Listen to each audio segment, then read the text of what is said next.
जुड़े हुए हैं जीएम एजुकेशन में। चर्चा का विषय है age relaxation, supplementary result, waiting list के संदर्भ में बात को आगे बढ़ाते हुए चर्चा करते हैं कि आप जानते हैं कि TRE-1 का जो एग्ज़ाम हुआ उसमें नियमावली में फर्स्ट अटेम्प्ट में 10 वर्ष की अधिकतम उम्र सीमा में छूट दिया गया सभी कैटेगरी के लिए। उस समय में अभ्यर्थी, चूँकि ये परीक्षा नज़दीक थी, इसलिए हम लोगों ने हाई कोर्ट गया और जीत हासिल की, परीक्षा में शामिल हुआ। जब बारी आई TRE-2 के तो अधिकतम उम्र के अभ्यर्थी धीरे धीरे निरंतर संख्या बढ़ती चली गई और TRE-2 का भी मामला अभी लंबित है, चल रहा है, न्यायालय है, थोड़ी सी समय लगता है, देर होता है, अंधेर नहीं होता है। 40 पेटिशनर के साथ 3 सेट में केस दायर है। सरकार काउंटर फाइल लगाई है, हमारे अधिवक्ता के द्वारा रीज्वाइनिंग लेटर लगा है, बहस होने वाली है, उसका भी फैसला आना बाकी है। TRE-3 में भी केस चल रहा है, लेकिन हमारे जो चैनल वाले हैं, हमारे साथी हैं, जाते हैं मीडिया में यह खबर बताते हैं कि 2 साल का दे दीजिए, 10 साल का दे दीजिए। उन्हें मालूम होना चाहिए कि अधिकतम उम्र के अभ्यर्थी ऐसे भी हैं जो 10 वर्ष के सीमा देने के छूट देने के बाद भी 10,000 अभ्यर्थी रिमाइंडर बच जाते हैं। मांग यूनिवर्सल होना चाहिए। उम्र सीमा में रिलैक्सेशन बाध्यता समाप्त होनी चाहिए। हेडमास्टर की बहाली आ रही है, 58 वर्ष तक छूट दिया गया है। नियोजित टीचर को 60 वर्ष तक। BPSC शिक्षक अभ्यर्थी को भी इसकी तुलना अन्य BPSC एग्ज़ाम के से नहीं करनी चाहिए, क्योंकि आज नहीं पूर्व से ही शिक्षक अभ्यर्थियों में विशेष छूट की बाध्यता समाप्त की जाती आ रही है।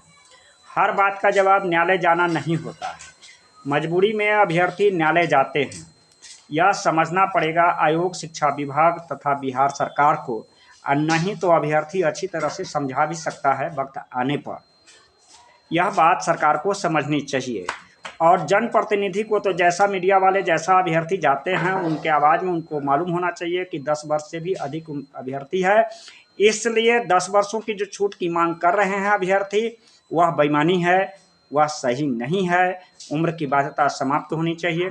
हमारे BED वाले अभ्यर्थी हैं जिनका भी अधिकतम उम्र हो गया है, रेगुलर DLED वाले हैं, NIOS के अभ्यर्थी हैं जिनकी सुप्रीम कोर्ट में मामला चल रहा है। जो ही बात रिलैक्सेशन आ जाता है, सुप्रीम कोर्ट की बात खत्म हो जाती है, तो उनमें भी अधिकतम उम्र के अभ्यर्थी है। यह सारी बात सोच करके यूनिवर्सल डिमांड होना चाहिए जो सभी के लिए मान्य हो। बात आती है सप्लीमेंट्री रिजल्ट पर। TRE-1 में सप्लीमेंट्री रिजल्ट संख्या अधिक और कम किया गया और TRE-2 में सप्लीमेंट्री रिजल्ट 0 पर चला गया। अब तो अटेम्प्ट में थर्ड नोटिफिकेशन में सप्लीमेंट्री रिजल्ट को ही समाप्त कर दिया गया है।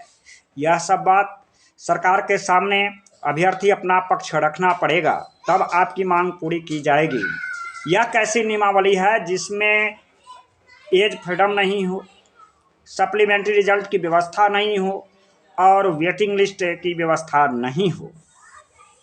अटेम्प्ट की बात आ जाती है। नियोजित टीचर आंदोलन किया, 5 बार अटेम्प्ट की सुविधाएं दी गई, 3 बार ऑनलाइन और 2 बार ऑफलाइन। इस तरह से BPSC अभ्यर्थी को भी, शिक्षक अभ्यर्थी को भी 5 बार की मौका मिलनी चाहिए, जैसे सिमिलर है।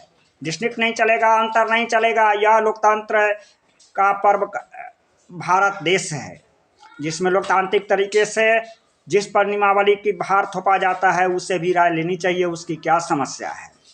समस्या का समाधान शिक्षा विभाग और सरकार नहीं करेगा तो फिर कौन करेगा, यह बात को भी समझना है। अभ्यर्थी जाए तो जाए कहाँ, क्योंकि 1 महीने के अंदर नोटिफिकेशन निकलता है, परीक्षाएं में व्यस्त हो जाते हैं लड़के और फिर नियुक्ति पत्र बंटने लगता है। न्यायालय की प्रक्रिया ऐसी है कि फैसला आते आते 6 महीना लग जाता है। इसके लिए कौन जिम्मेदार है? यह नियमावली बनाने वाले AC रूम में बैठ करके जो नियमावली बनाते हैं उनकी यह सोचना चाहिए। इस तरह से हम यह चाहता हूँ, प्रदेश के BPSC अभ्यर्थी की डिमांड है कि आप जैसे हेडमास्टर हो या नियोजित टीचर की जो नियमावली है सिमिलर बनाना चाहिए बीपीएससी शिक्षक अभ्यर्थी को। फ्रीडम एज रिलैक्सेशन, उम्र की बाध्यता समाप्त होनी चाहिए। सप्लीमेंट्री की व्यवस्था हो, वेटिंग लिस्ट की जारी करने की व्यवस्था हो और अटेम्प्ट जैसे 5 अटेम्प्ट की व्यवस्था हो। यह प्रदेश के बीपीएससी अभ्यर्थी की मांग है। आप अभ्यर्थी को न्यायालय जाने के लिए मजबूर नहीं करें, नहीं तो आप तात्पर्य आयोग, शिक्षा विभाग और सरकार आपके भी समाज से बिलोंग करने वाले अभ्यर्थी हैं। सरकार को भी इसी अभ्यर्थी पर निर्भर करना पड़ता है। दोनों का अन्योन्याश्रय संबंध है। तो आप जिस तरह से ताली बजाइएगा एक हाथ से, तो दूसरे हाथ से भी जवाब अभ्यर्थी देना चाहता है। लेकिन अंत में हम लोग सोच रहे हैं कि हर बात का जवाब न्यायालय जाना नहीं है, हर बात का जवाब आंदोलन करना नहीं है। पहले आपसे या सरकार से हम लोग रिक्वेस्ट कर रहे हैं कि आप इस नियमावली में उचित संशोधन करके जल्दी न्याय करें, नहीं तो विवश होगा अधिकतम उम्र के अभ्यर्थी आंदोलन करने के लिए और न्यायालय जाने के लिए। हमारे अभ्यर्थी भी मजबूर होंगे। आप नियमावली में संशोधन करें। चूँकि TRE 3 का एग्जामिनेशन सन्निकट है, लेकिन TRE 4 का एग्जामिनेशन आगे होने वाला है, जैसा बिहार सरकार अगस्त में डेट तय कर रखा है।